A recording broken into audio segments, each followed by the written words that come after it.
pagi hari ini. Jadi di sini saya akan menyampaikan untuk diskusi penyelarasan dari visi dan sekolah dan prakarsa perubahan yang telah saya buat di pendidikan guru gerak. Terus ini sebelumnya perkenalkan dulu untuk fasilitator dari saya ini ada Pak Muhammad Khairul. Beliau adalah berasal dari Gresik. Kemudian yang kedua ada Bu Tuti Nurwati, pengajar praktek saya.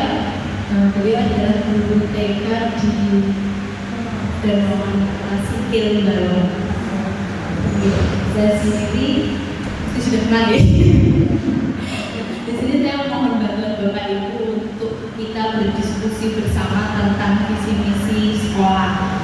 Sebenarnya tujuan diskusi kali ini, kita peserta nanti kita semua dapat menilai apakah visi sekolah itu sudah dengan tujuan pendidikan itu sudah berhasil kepada siswa atau belum. Nah, sekarang kan kita sudah masuk ke kurikulum merdeka nih. Kalau kurikulum merdeka itu kan semuanya itu berpusat kepada peserta didik. Lalu kita nanti juga akan mendiskusikan visi atau cita-cita warga sekolah tentang murid impian di masa yang akan datang. Jadi pandangan semua itu pengennya itu muridnya itu seperti apa di masa depan, karena kita sebagai guru ini adalah menuntut peserta didik untuk anak-anak ini akan menjadi seperti apa. Nah, sebelumnya saya ingin memutarkan satu video. Nanti dari video tersebut apa yang bisa kita pelajari.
Ya, ini tadi dari video yang sudah saya tayangkan tadi, menurut Bapak Ibu apa yang bisa kita ambil dari video tersebut?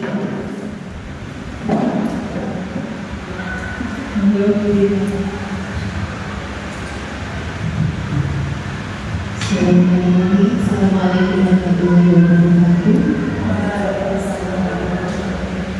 Dari video yang terlihat sangat jelas bahwa pergerakan dari suatu kekompakan inisiatif dari seorang anak kecil yang terlihat entah dia mau berangkat sekolah atau pulang dari sekolah, yang jelas dia menggunakan seragam sekolah.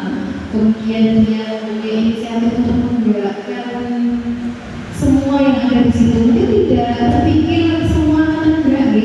Dia hanya ingin mencoba memindahkan apa yang ada, permasalahan-permasalahan yang ada di depan itu. Niatnya awal mungkin seperti itu, tidak terbesit bahwa apa yang dia inisiatifkan ternyata berdampak besar pada orang yang di sekitarnya. Kemudian alhamdulillah dia memberikan nilai yang positif juga. Akhirnya semuanya orang yang berada di situ bisa membantu bersama-sama hingga akhirnya terselesaikan itu problemnya. Jadi luar biasa sih video yang ditayangkan di depan, sangat menyentuh, sangat menginspirasi. Ya semoga banyak anak-anak di kemudian hari mempunyai karakter yang seperti itu. Jadi mencontoh dari tadi, mudah-mudahan harapannya seperti itu. Terima kasih. Terima kasih. Mungkin ada lagi.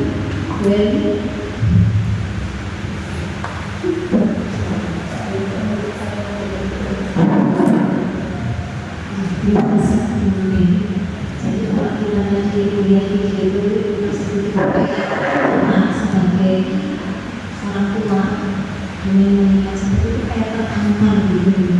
Seorang anak kecil dia punya inisiatif, sebetulnya mungkin sederhana yang hidupnya itu ini hanya proses hidupan aja, tapi dari inisiatif kecil itu ternyata membuat awalnya teman-teman tadi juga anak-anak kecil. Terus kemudian yang orang dewasa itu melihat orangnya melihat baru melihat. Jadi seseorang itu mungkin bisa tergerak hatinya itu kalau ada mungkin ada contoh gitu, meskipun itu contohnya dari seorang anak kecil itu seperti itu.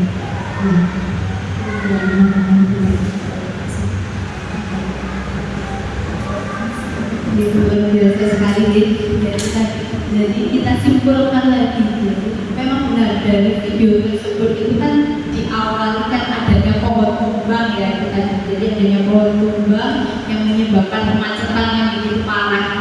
Dan ketika itu ada anak kecil yang mau berangkat sekolah benar-benar. Ketika dia kenapa sebabnya melihat kenapa kok ini terjadi seperti ini, dan tiba-tiba dia turun hujan, malah para orang-orang itu ya sudah sebut sendiri-sendiri akhirnya ditinggalkan. Tetapi anak kecil tersebut malah pengennya menyingkirkan pohon itu. Jadi dia memang tidak punya kekuatan ya, kalau dilihat itu kan namanya anak kecil menyingkirkan pohon yang begitu besarnya dia tidak punya kekuatan. Tetapi ternyata dia itu tadi menggerakkan yang awal di awal dulu kan teman-temannya, jadi usianya mereka ini mereka tergerak. Awalnya hanya bermain-main saja seperti itu. Jadi seperti yang sudah dikatakan tadi, jadi kalau orang dewasa itu kayaknya tertampar gitu. Oh anak kecil dia mau, kenapa kita tidak mau? Akhirnya semuanya ikut terdorong untuk mendorong pohon yang begitu besar tadi.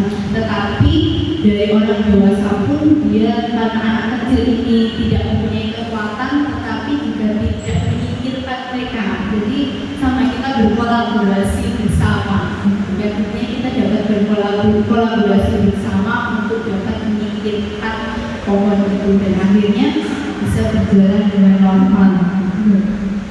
Dan sehingga ini tujuan dari perumusan visi ini adalah menjadi pedoman dalam suatu proses pembelajaran di sekolah, baik akademis maupun non akademis, yaitu mewujudkan siswa berkarakter profil pelajar Pancasila. Kita ingat lagi karakter profil pelajar Pancasila ada berapa nih Bapak Ibu? Dimensi. Dimensi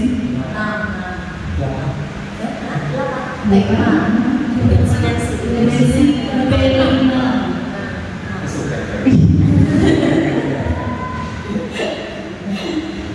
Ada apa saja? Pak Koordinator P5 kreatif.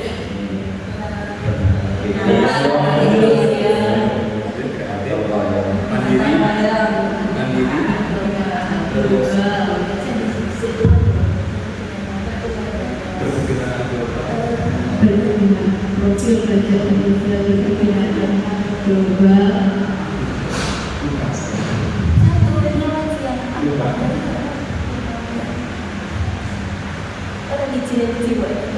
Bukan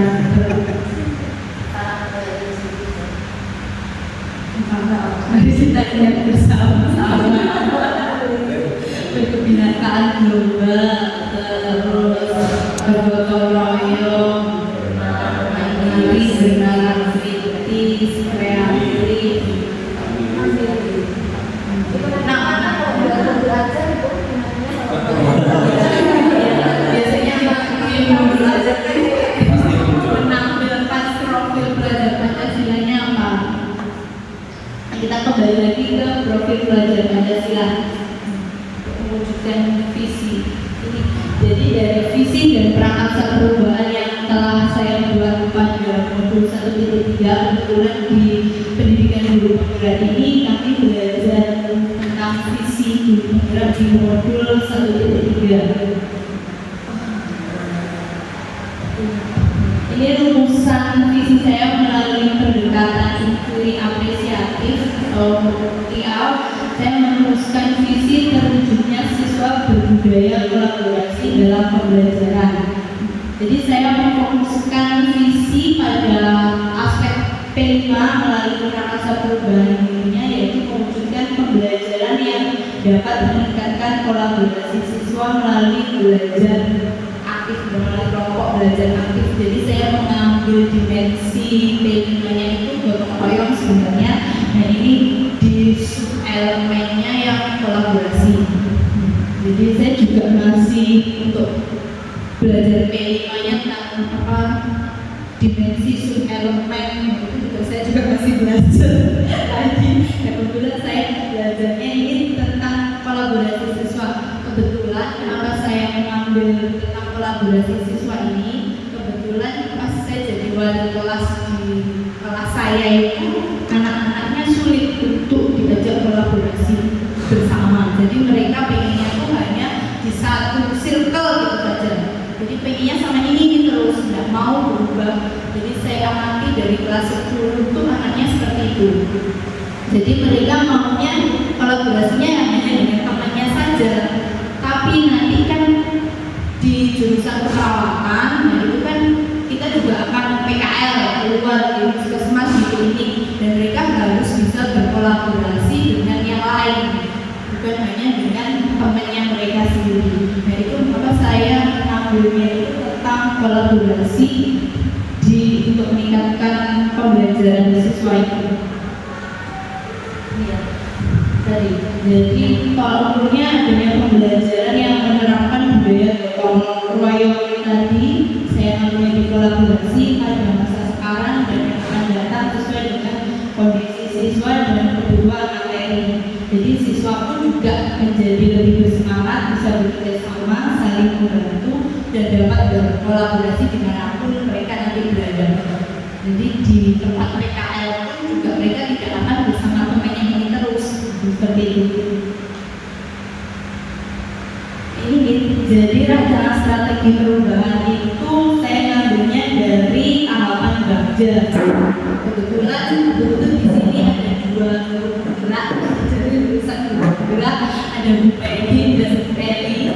Mereka berdua sudah menjadi senior. Saya jadinya juga agak insecure ketika mengerjakan tugas-tugas untuk pendidikan penggerak. Dan semoga nanti juga akan Bapak Ibu guru yang ada di sini yang segera menyusul, amin, untuk ikut guru penggerak audit. Terima Bapak Ibu.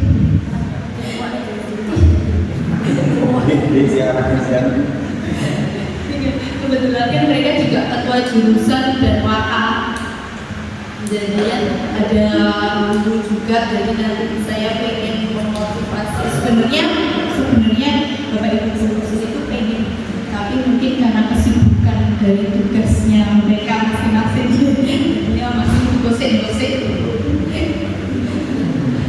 Ini jadi rencana strategi perubahan dengan tahapan Bagja. Bagja itu adalah singkatan dari B-nya ini adalah buat pertanyaan. Saya langsung saja ke sini. Jadi B-nya ini adalah buat pertanyaan utama. Jadi ketika nanti kita merumuskan visi kalimat perubahan, kita per tahapnya diambilnya gimana dari sini. Jadi dari buat pertanyaan utama, jadi pertanyaannya ini apa yang harus saya lakukan untuk mewujudkan pembelajaran yang dapat meningkatkan kolaborasi siswa. Saya kan pengen bahwa siswa saya ini dapat berkolaborasi secara aktif. Jadi saya sudah berkomunikasi dengan kepala sekolah, dengan rekan sejawat.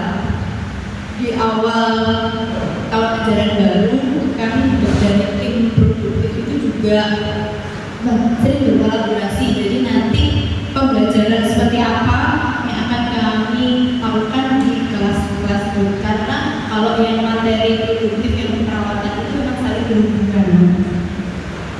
Juga mencari referensi dari berbagai sumber mengenai bentuk-bentuk kegiatan yang dapat meningkatkan kolaborasi siswa. Hanya ini dari ambil pelajaran.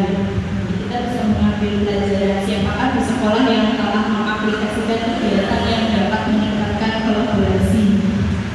Dan kebetulan sudah ada guru penggerak, lulusan guru penggerak. Saya juga sering berdiskusi dengan beliau, melihat bagaimana beliau memberikan metode-metode pembelajaran juga seperti apa yang di kelas. Dan juga Pak Hamid ini dia juga guru yang disukai siswa. Pak Hamid. Jadi Pak Hamid ini aktif sekali dengan bentuk media sosial. Jadi siswa ini memang diajar untuk bagaimana memanfaatkan media sosial dalam pembelajarannya. Jadi anak-anak ini memang senang ketika biasanya 2 jam pelajaran, kalau sama Pak Hamid ini bisa 4 jam pelajaran dan keluar-keluar.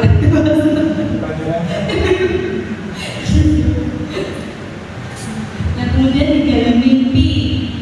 Ini kebiasaan baru apa yang terbentuk setelah terwujudnya pembelajaran yang dapat meningkatkan kolaborasi siswa. Apa saja hal-hal yang mendukung terwujudnya karakter siswa yang kolaboratif, lalu bagaimana pelaksanaan saya ketika kolaborasi siswa ini bisa meningkat. Jadi tindakan-tindakannya bisa merancang tahapan-tahapan pembelajaran yang menyenangkan sehingga dapat meningkatkan kolaborasi, kemudian mengoptimalkan sarana dan prasarana yang ada di sekolah, lalu juga melakukan refleksi dan perbaikan dari hasil pembelajaran. Jadi setelah kita lakukan itu sering refleksi diri seperti itu maksudnya. Jadinya nanti kita dapat memperbaiki bagaimana pembelajaran yang akan dilakukan itu. Kemudian ada jawaban rencana. Nah, ini apa langkah sederhana atau langkah pertama yang bisa dilakukan untuk meningkatkan kemampuan kolaborasi siswa. Lalu apa saja langkah selanjutnya yang bisa dilakukan untuk meningkatkan kolaborasi siswa. Ini tindakannya adalah menyiapkan kegiatan pembelajaran yang maksimal, memberikan arahan kegiatan yang memungkinkan semua anggota kelompok itu bisa terlibat secara aktif dan menerapkan kegiatan pembelajaran dalam kelompok dalam pertemuan-pertemuan selanjutnya. Lalu yang terakhir ada faktor eksekusi. Jadi siapa saja yang terlibat dalam perencanaan pembelajaran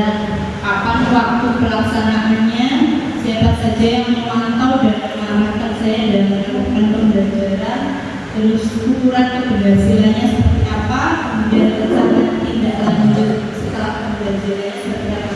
Tetap yang pertama kita bisa melibatkan kepala sekolah, orang kesiswaan, guru dan semua warga sekolah, lalu membuat rencana kegiatan seperti apa yang bisa meningkatkan kolaborasi siswa, kemudian mengembangkan rencana tindak lanjut dengan berkolaborasi bersama rekan sejawat di sekolah maupun di komunitas lain.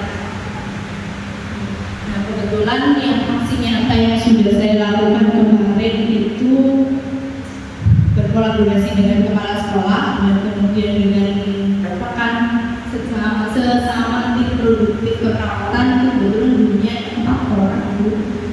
Jadi kita memang di awal tahun ajaran baru sempat kolaborasi untuk membicarakan bagaimana strategi pembelajaran yang akan dilakukan. Dan ini saya juga berkolaborasi dengan siswa.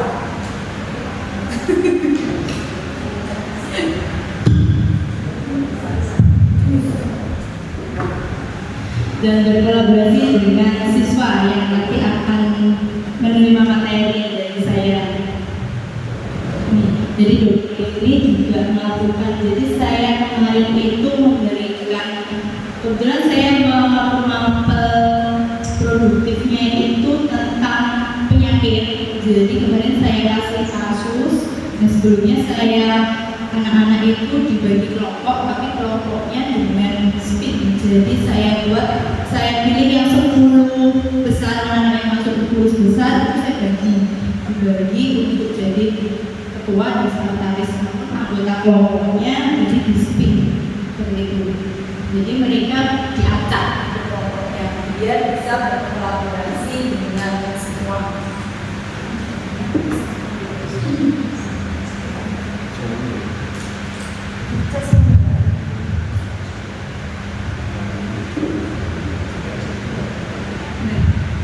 Ini untuk visi sekolah kita, terwujudnya SMK Kesehatan Bina Karya Medika Ponorogo sebagai sekolah kesehatan yang unggul berdasarkan impact dan impact. Seperti itu ya Bu. Insya Allah untuk visi sekolahnya. Apakah visi sekolah kita sebenarnya sudah selaras dengan cita-cita kita untuk murid? Visi sekolah kita ini sudah selaras dengan cita-cita kita untuk murid atau belum?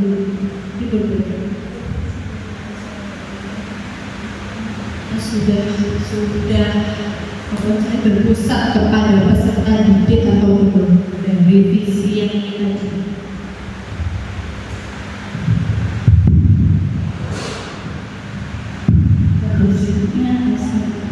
Jadi kalau kemudian pertanyaannya nomor 1, apakah visi sekolah kita sudah selaras dengan cita-cita kita untuk murid? Sebenarnya kalau kita belajar di konsep guru penggerak ini, ada satu konsep dari Kiai kita sebagai guru menjadi pamong atau guru pamonnya siswa. Jadi pembelajaran itu semuanya harus siswa. Saatnya kalau dilihat dari apa yang sudah dituliskan di situ di visi-visi,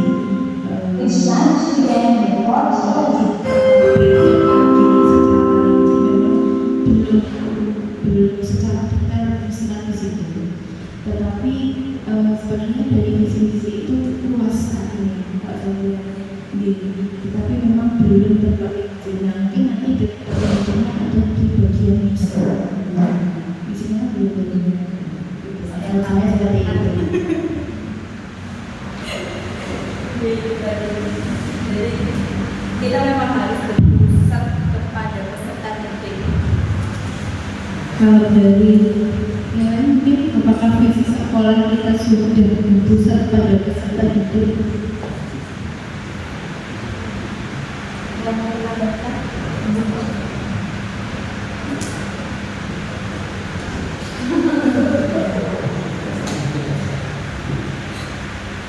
Tapi juga sampai nomor 2 kita bisa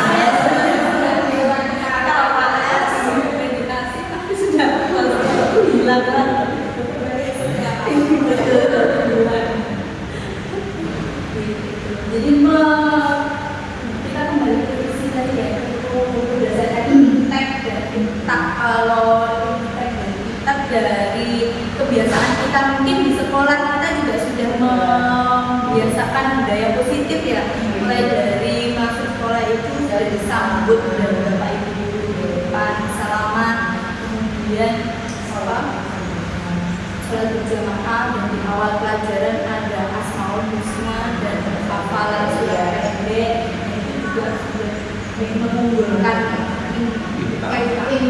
impaknya. Dari impaknya juga dari teknologi. Di teknologi kita juga sudah sering menggunakan teknologi untuk di dalam pembelajaran Jadi sebelum kita lanjut, kita juga mari berdiskusi bersama dari kalimat-kalimat terumpak di sini. Kita memimpikan murid-murid yang seperti apa di sini tadi sudah saya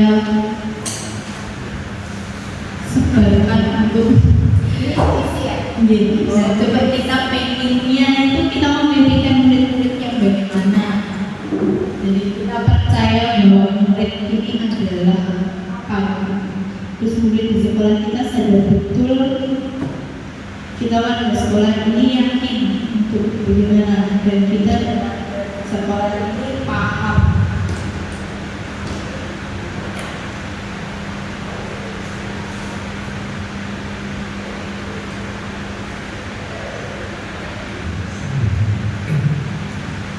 Pertanyaan pertama itu langsung saja kita memikirkan topiknya yang bagaimana. Dari saya mungkin yang pertama itu yang jelas pasti berkarakter,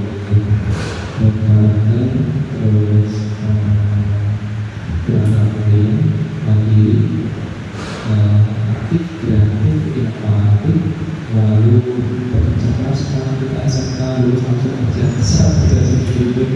lalu bersih, karena setiap siswa itu paling nggak bisa memimpin dirinya sendiri dulu seperti itu, lalu pergerakan sama, dan terakhir yang paling penting adalah kebaikan dan bahagia seperti itu. Memberikan bagian sama seperti saya juga, ini saya tuliskan beberapa.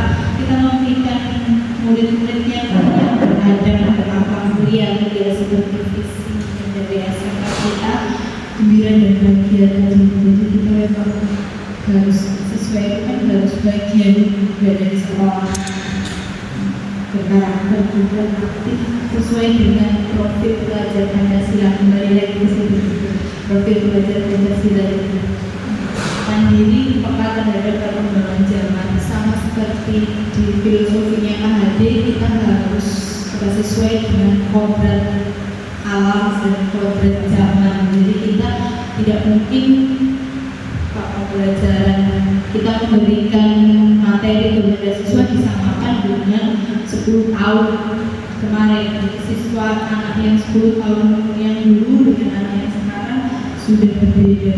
Kalau sekarang sudah masuk ke generasi Z, jadi anak-anaknya sudah teknologi. Terus kita percaya bahwa murid itu seperti apa?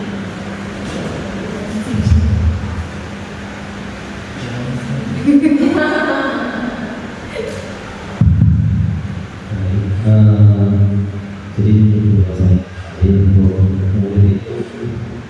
murid itu adalah individu yang unik. Artinya setiap siswa itu pasti berbeda, tidak mungkin kita samakan. Makanya muncul yang namanya diferensiasi dalam hal proses belajar. individu itu adalah atau murid itu adalah individu yang pertama. Kemudian pasti dari keunikan ini pasti siswa itu memiliki bakat dan minat sendiri yang sebaiknya kita sebagai guru harus memberikan arahan, motivasi serta dukungan untuk mencapai potensi yang mereka miliki. Memang kita di sini adalah kesehatannya, basicnya nanti anak-anak akan harapannya adalah bekerja di dunia kesehatan. Tetapi terlepas dari itu, pasti anak-anak juga memiliki bakat dengan yang lain di luar bidang kesehatan. Dengan adanya itu kita juga harus memberikan waktu kepada siswa untuk memaksimalkan potensi yang mereka miliki. Mungkin memang unik ya, seperti muridnya Bulima yang unik dari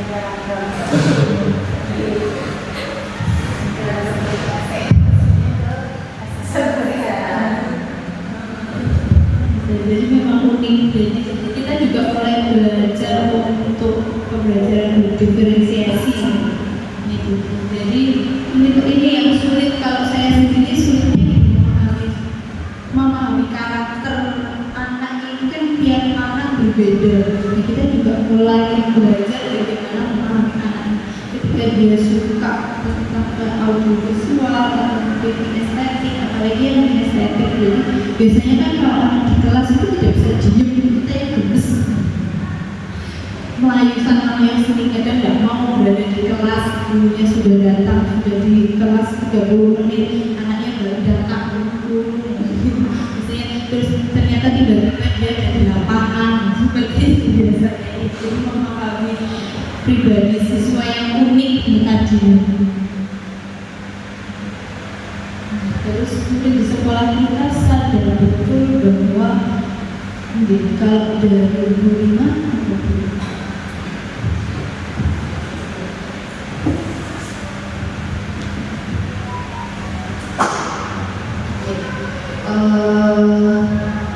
kalau di BKM sendiri itu, kalau di BKM sendiri itu pada dasarnya memang semuanya butuh motivasi dan arahan, bahwa pada dasarnya ketika di sekolah itu adalah belajar. Jadi dijadikan bahwa belajar itu adalah suatu kebutuhan untuk mereka penuhi, supaya nantinya apa yang mereka inginkan di masa depan, entah itu nanti lulus dari SMK ini mereka mau bekerja, atau entah dari lulus dari SMK ini mereka mau kuliah, paling tidak sudah dijadikan motivasi bahwa untuk mencapai semua yang mereka inginkan itu kuncinya adalah belajar. Jadi kalau menurut saya murid-murid kita memang sudah sadar betul bahwa mereka itu memang di sekolah itu adalah belajar, itu adalah sesuai dengan kebutuhan mereka. Jadi ketika mereka lulus dari SMK Kesehatan, otomatis mereka juga akan bekerja. Kalau SMK itu kan lulusnya nanti bekerja. Jadi bekerja juga ada yang melanjutkan kuliah, tapi kebanyakan juga ada bekerja. Jadi mereka juga sudah mampu bertanggung jawab atas pilihannya mereka yang seperti apa. Kebanyakan alhamdulillah lulusan kita juga yang di farmasi juga banyak yang langsung bekerja di apotek, kemudian juga ada yang ikut BKK-nya di SMK yang ke Jepang, sudah banyak. Terus kita sebagai warga sekolah ini yakin, mungkin menurut kita berdiskusi satu-satu bagaimana menjawab kalimat Baik, kita sebagai warga sekolah ini yakin bahwa kita itu mampu mewujudkan pembelajaran yang terpusat pada siswa di mana demi tercapainya cita-cita mereka, kita juga sebagai guru dapat menuntut dan sebagai amal dari mereka supaya nantinya mereka lulus dari SMK bisa mengembangkan bakat maupun keterampilan yang sudah didapat di SMK itu. Gitu. Jadi kita memang mewujudkan pembelajaran yang berpihak kepada murid itu tadi. Kembali lagi kita memang harus berpihak kepada murid. Kalau murid dari negara bilangnya menghamba kepada murid, menghamba kepada kemuliaannya, itu kan. Mungkin menghamba kepada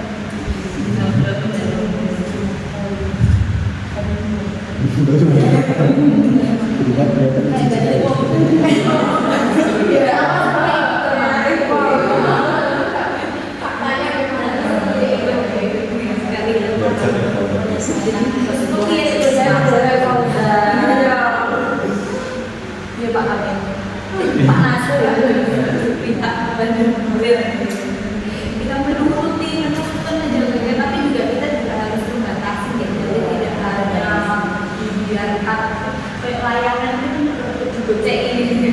Jadi kalau kita cul itu kan harus hilang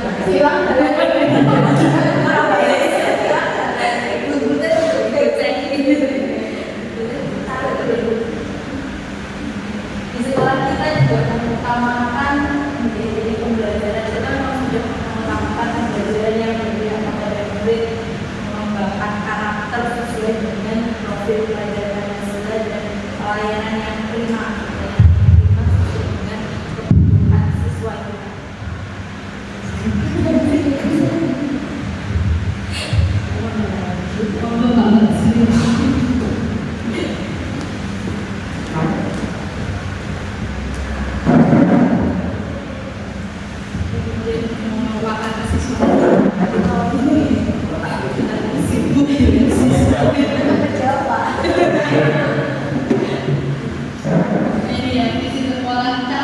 Sudah berpihak kepada murid seperti yang dibawa tadi, identifikasi program, mungkin identifikasi program-program yang bisa dilakukan pada sekolah untuk mendorong pertumbuhan murid sesuai dengan visi.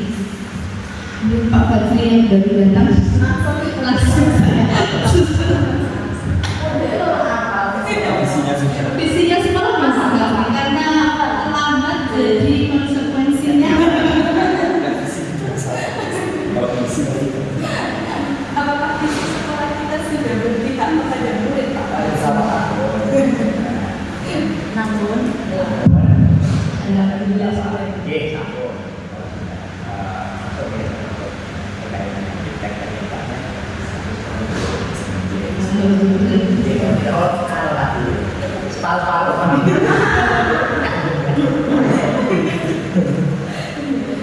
mungkin dari program Bapak Ibu Wakaf dan juga kepala ketua jurusan juga mungkin apakah program-program di sekolah kita ini juga sudah dilakukan untuk mendorong pertumbuhan murid sesuai dengan visi.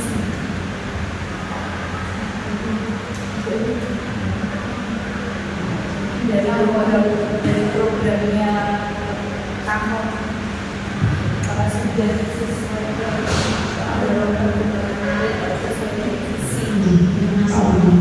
Kalau menurut saya, anak kita memang berpihak kepada murid.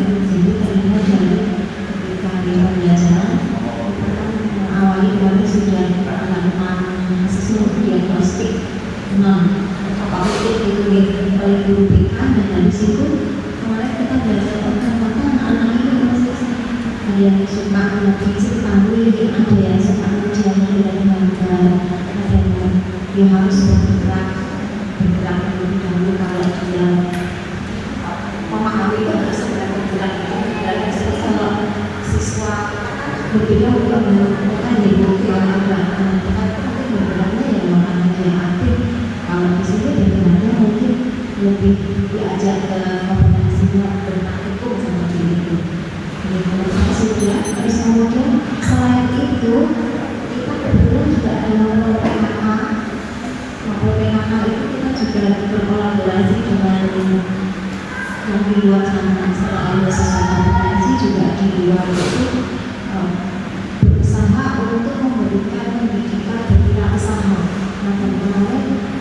kelasnya itu kita ke sebuah pabrik itu ada di sekitar Lombok, kemudian ada edukasi kepada siswa untuk dia bisa lebih berkreasi gitu. Jadi misalnya ada satu proyek itu kemudian kita bawa ke sekolahan, coba dikembangkan apa yang bisa didapat nanti wirausaha itu seperti itu.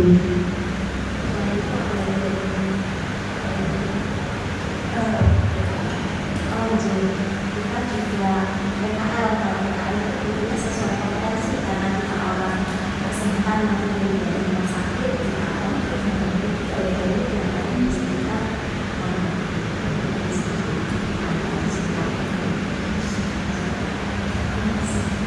Terima kasih Bu. Kebetulan saya ada usulan program sebenarnya Bapak Ibu.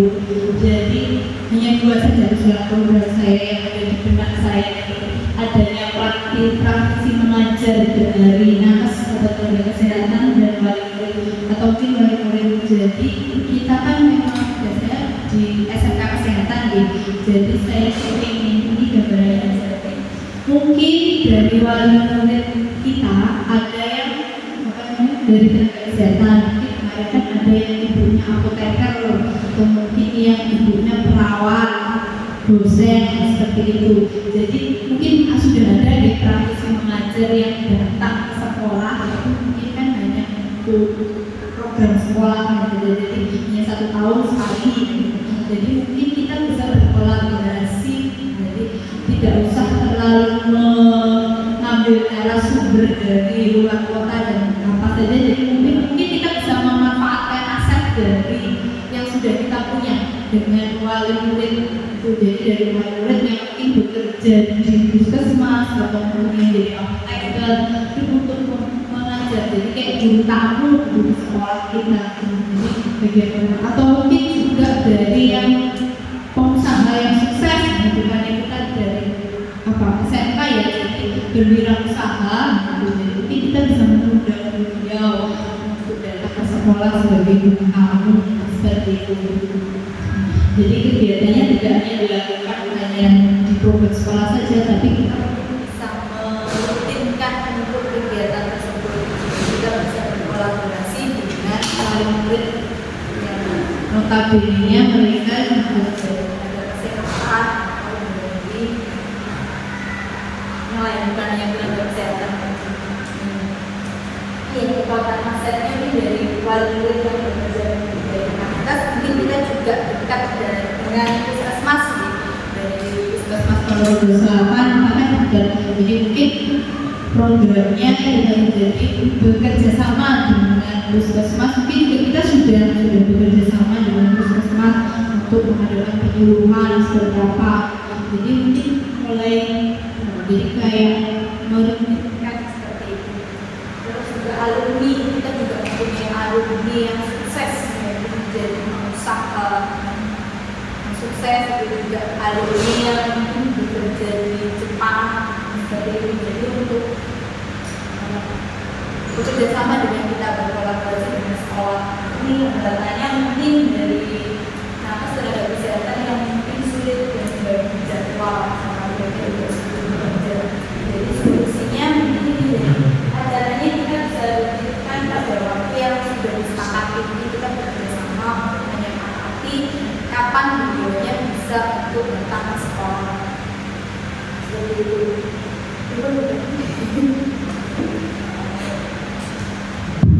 Itu sangat luar biasa berarti. Jadi ini sebenarnya memberikan pemikiran yang ditunggu.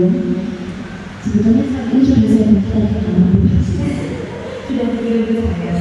Dan di SMK ini ada namanya kegiatan semester yang sama ini memang kami masih berupa asesmen tes UDIS. Sedangkan kalau saya yang namanya TS ini tidak serta-merta hanya tes tulis saja berupa asesmen, nanti anak-anak pasti akan satu boring. Intinya kalau kita ingin di sekolah, bagaimana untuk anak ini bahagia. Jadi saya punya pemikiran yang namanya itu memang rencana mau sama seorang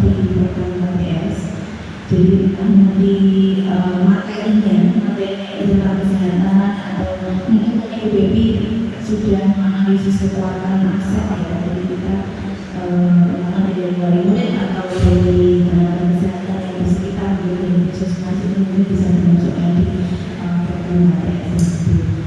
Dan luar biasa jadi pernah pikirkan, karena kemarin belum terpikirkan, saya hanya masih berpikir tentang public speaking kayak gitu, karena memang selama ini saya melihat anak-anak ini kalau ini katanya sudah sekolah durasi yang akan tuh sekolah ke bawah aja.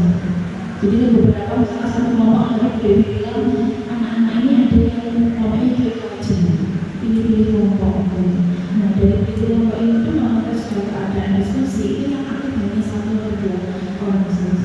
Nah biasanya akan mengenai public speaking aja ya, biar bagaimana pertanyaan di mahasiswa, kemudian video mandirian, itu bisa menjadi solusi atau program yang bisa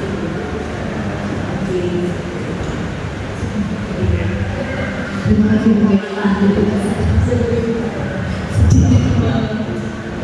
Nyumbang anak bangsa sedikit. Nih, terus yang kedua tentang tutor sebaya. Mungkin dulu kita sudah pernah untuk menerapkan tentang tutor sebaya. Jadi memang anak-anak ini kalau kolaborasinya mungkin kalau tidak dulu itu agak malu atau mungkin takut gitu. Jadi kita bisa membuat tutor sebaya, di mana siswa ini bisa menjadi tutor bertugas untuk memberikan materi atau pembelajaran. Mungkin juga pas pada waktu PKL, adik kelasnya bisa bertanya dengan kakak kelasnya bagaimana pengalamannya saat PKL, atau mungkin kegiatan di sekolah seperti praktek, karena kita kan juga prakteknya itu kan juga banyak, jadi mungkin bisa diajari oleh kakak tingkatnya untuk praktek harian. Terus dari kekuatan asetnya karena ini ya, jadi banyak sekali beberapa siswa juga yang sudah berprestasi, atau mungkin kita juga pernah ikut lomba kompetensi siswa tingkat sudah menang tingkat provinsi. Jadi mereka itu bisa juga ngajarin adik-adik kelasnya. Jadi mungkin ketika sama gurunya ini mereka malu atau gimana, tapi kalau dengan sebaya itu kan mereka akan close gitu ya, bahasanya jadi ini hambatannya siswa yang juga ketika kita serius karena belajar dengan temannya sendiri. Ada satu guru pada tahun itu kita pernah sudah pernah ada untuk pelaksanaan tugas sebaya dari masing-masing kompetensi. Bagaimana anak-anak yang berprestasi sehingga menjadi tutor. Nah yang di kami ya yang sendiri kan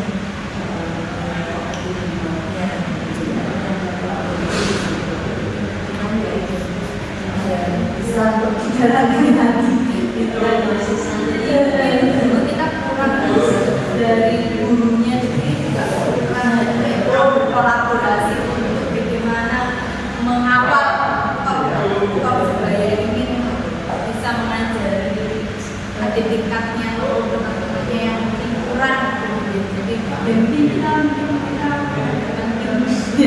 solid lagi untuk memantau kegiatan tutor sebaya itu kan.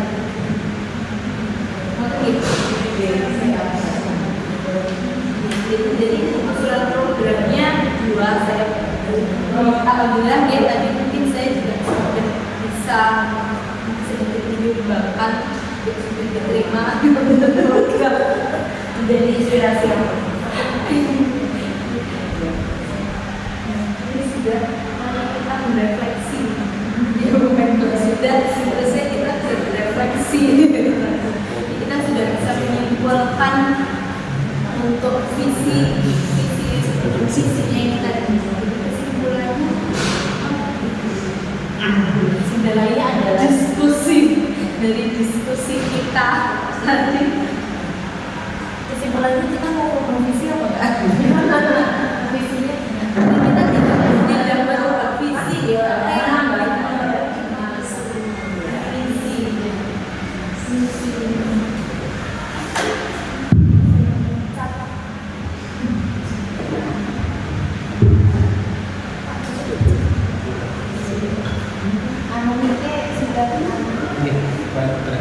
Jadi dari diskusi yang kita tadi, kesimpulannya, jadi kita tidak kok merubah visi misi dari SMK BKN yang sudah ada. Jadi kita hanya mengamalkan saja. Ya, alhamdulillah visinya dari SMK BKN sudah berpihak kepada murid, kepada siswa. Jadi kita juga bisa mengamalkan programnya tadi, program untuk lebih menguatkan lagi visi misinya kita sebagai guru juga. Kita kan juga memiliki visi juga sebagai guru, sebenarnya kita tuangkan untuk memperkuat lagi visi dari sekolah juga.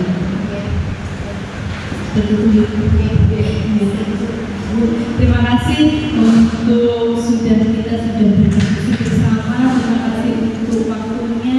Mungkin dari Ibu ada dua patah. Sebenarnya sudah melalui semuanya, sudah tercapai sampaikan ini akan kami dalam perubahan ini tidak akan untuk kemungkinan nanti misalnya ada gagasan dan misi sekolah. Di sini tadi sudah sangat jelas penjelasannya. Jadi nanti kalau kita suatu saat nanti misalnya ada perubahan misi sekolah yang berpihak kepada murid, mungkin bisa jadi acuan seperti itu. Untuk programnya juga sudah ada gambaran program.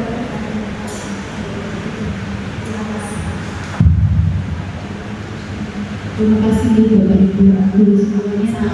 Mungkin kita nanti